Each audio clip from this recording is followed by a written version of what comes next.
Well, Deb Murphy filed a report on Inyo County court cases, including Don D. Rossi.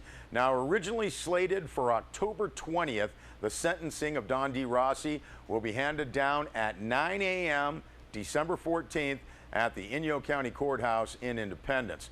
Now, the delay was due to appointed Judge Philip Argento's schedule, this according to Inyo County District Attorney Tom Hardy. Don D. Rossi was found guilty on 91 charges back on August 15th. The primary charge was embezzlement of $1.5 million from Inyo County's Department of Health and Human Services, where Rossi worked as a supervisor. Her husband, Ken Rossi, his trial on charges related to the case will start on that same day.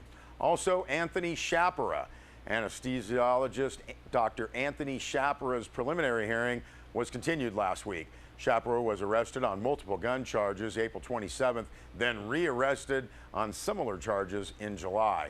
Currently out on bail, Shapiro and his attorney are reviewing settlement options, according to DA Hardy. Under a restraining order, Shapiro has surrendered his weapons. Also, Raymond Bencoma III, arrested on 4 counts of assaulting an officer with a firearm. Bencoma is due in court on November 1st for arraignment on additional charges. Bencoma was returned to Inyo County from Renown Hospital in Reno on September 19th following an officer-involved shooting in Bishop on August 26. Said DA Hardy in an email, a trial date should be set at the hearing unless he asks to postpone. We are preparing to try the case. Also, Ryan Shea.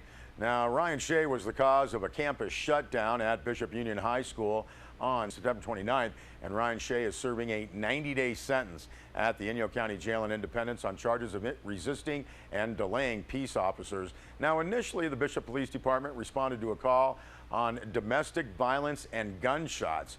Now, according to District Attorney Hardy, when the dust settled, there was no domestic violence and no gun. There is no evidence he entered the high school with the intent to do anything other than run away from police. He wasn't after anyone and didn't threaten or harm anyone in the school, end quote. Hardy also said the response from Bishop Union High School and the Bishop Police Department was appropriate given the circumstances as they developed. Well, Deb Murphy also filed this report. Remember that quote from Strother Martin in Cool Hand Luke? What we got here is failure to communicate. Well, that pretty much defines Tuesday afternoon's Los Angeles Department of Water and Power Board of Commissioners meeting. After more than 3 years of lease negotiations between the department and Owens Valley lessees, a resolution to approve changes in the structure and rate schedule appeared on the commission's agenda. Inyo County found out when a reporter from a local paper called Monday afternoon.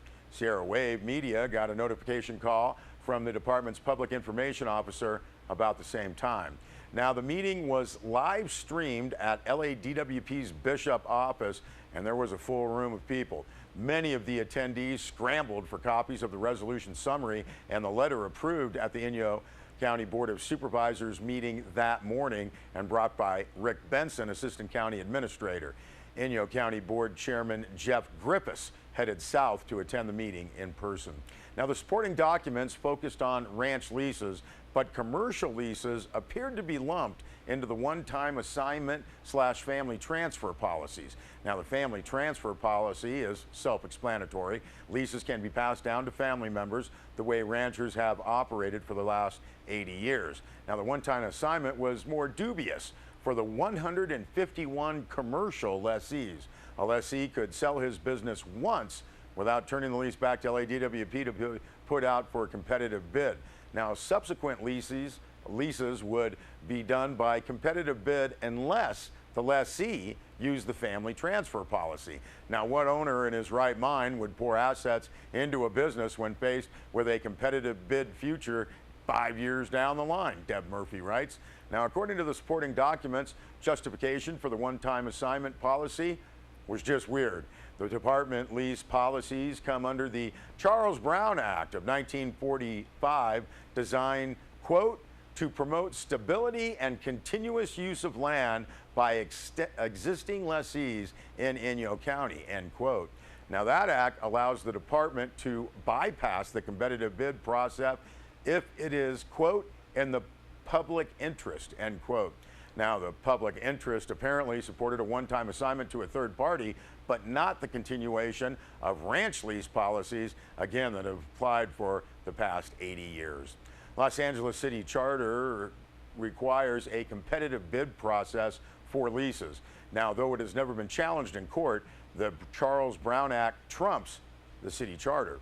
Now, Deb Murphy writes, cut to the chase, before any discussion, the resolution was altered to remove commercial leases. Only ranch lease policies were up for a vote at the phone request of Inyo County Administrator Kevin Caruncio. Ranch lease changes were approved with the deletion of a $570 annual administrative fee that would increase by 3% a year. Now, this was at the request of Matt Kemp, area rancher and Inyo Mono Cattlemen's Association president. The fee would be hard on the smaller leases, Kemp said during the public comment period. Now, the fees would have gone to defray the department's $107,000 cost of administering the leases. Kemp questioned the far below fair market rent description of lease charges, increased housing rents for mobiles or city-owned housing on ranch leases, and a fee to process dry finding requests that would lower property rents when full water allotment are not delivered. Kemp pointed out that the cattle market dropped by about half last year. So that was it. Ranchers know what their leases will look like, but commercial rents are still up in the air. Now, we thank Deb Murphy for that report. Also, that letter we spoke of, Inyo County sent that letter by Supervisor Mark Tillemans to Mr. Mel Levine, the president of the Board of Water and Power Commissioners, on this subject. Now, that letter reads, in part, given the short notice regarding the consideration of adoption of the policy, the members of the Board of Supervisors have not been afforded with an opportunity to discuss the potential impacts of the policy with their constituents who lease property from Los Angeles for ranching and commercial purposes. Thus, the board is not in a position to provide detailed comments concerning the impacts of the policy at this time. Equally important, the letter reads, although the staff report regarding the policy states that there have been discussions with the ranch lessees with respect to the policy, there is no indication in the report that there have been any discussions between LADWP and its commercial lessees in the Owens Valley concerning the proposed policy. In view of the policy's potential impacts on commercial lessees, such lessees should have been provided with an opportunity to express their views on the policy. And again, that was a letter from Inyo County Supervisor Mark Tillemans, and you can see that entire letter, which is posted on our website, sierrawave.net. Well, Inyo County's loss will soon be the educational field's gain, a press release notes, as Inyo County Planning Director Josh Hart leaves his post to pursue a career in teaching. Josh Hart has served as Inyo County Planning Director since 2010. He will continue to serve as Planning Director into the new year and intends to assist Inyo County in the department's transition to new leadership. Now, the press release notes that during his tenure with Inyo County, Hart has helped modernize the county's planning programs and guide the county through a maze of controversial and complicated issues, ranging from renewable energy to various federal land management proposals impacting the local recreation-based economy to the tribal consultation policy that was adopted earlier this month and which can serve as a model for other counties around the state, according to the press release, which is posted on sierrawave.net. We'll be back with more news.